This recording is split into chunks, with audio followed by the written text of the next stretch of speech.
Irina Novoselsky joins us right now, the CareerBuilder CEO, on the implications of going too big. Irina, one of the things I first thought of is what's going to happen with those stimulus checks. We know $1,400 checks are going to go out to a lot of people. Maybe now, in a concession to Republicans, not as many people. I don't know if they'll be all means tested, but the talk is they'll be limited and phased out for individuals over $75,000 and about $115,000 for couples. What are you hearing?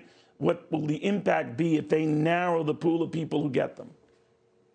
What's interesting, Neil, is if you look at that recent NFIB study that got released for January, that really is a great index for small business sentiment and optimism potential. And one of the things that showed on there is that 90% of business owners had trouble filling roles with qualified talent in January, which is such a dichotomy to what we're hearing with the 700,000 claims every week, with the stimulus checks that we're hearing, that these small business owners are not able to fill the open roles that they have. So it's going to be interesting to see how and whether the stimulus checks make that even harder for a lot of these small businesses.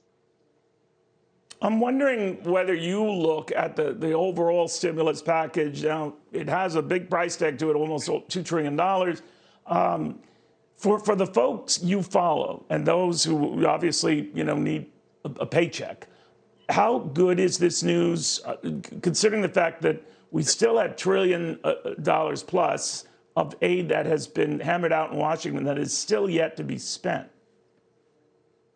It's difficult to say, Neil, because we're talking about several groups within our CareerBuilder audience, at least, that there are those that are in the frontline COVID industries, where many of them are hesitant to go back to work until there's really a consistent timeline and exit plan for the vaccine. And so they are getting the stimulus checks and making an economic decision of, do I make more money by not going back to work than putting myself potentially at risk? And then you have another contingent that has the flexibility potentially to work from home, that is not in the COVID facing industries, that they're in a very different spot than the other group.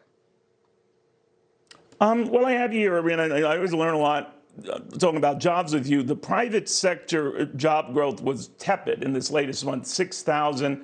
The president just made reference here to get back to full employment. I assume he was talking about the private sector, would take 10 years at that rate.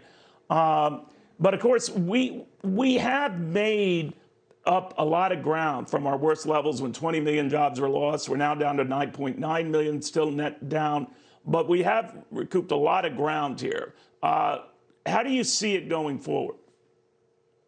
We have recouped ground, and when you look at the states in general, about 50% of the states or more actually are showing job growth, with a few of them really leading in the double digits, and then the rest are going around 0 to negative 1-2%. So there's really just a handful of extreme states that are either declining or growing on the job growth side. But the other interesting thing that we're slowly starting to see, and Edward touched on it a little bit, but when you look at the top 10 jobs growing month over month, January to December, for the first time in a while, 3 of the top 10 have been related to childcare or education, which we tend to view as a progressive step forward that helps really put and allow parents to slowly go back to work in a meaningful way, productivity to start coming back. And so seeing that for the first time really show up in the growth category has been interesting. Irina, thank you very much. Irina Novoselsky, the CareerBuilder CEO, very good read as well, just the overall economy.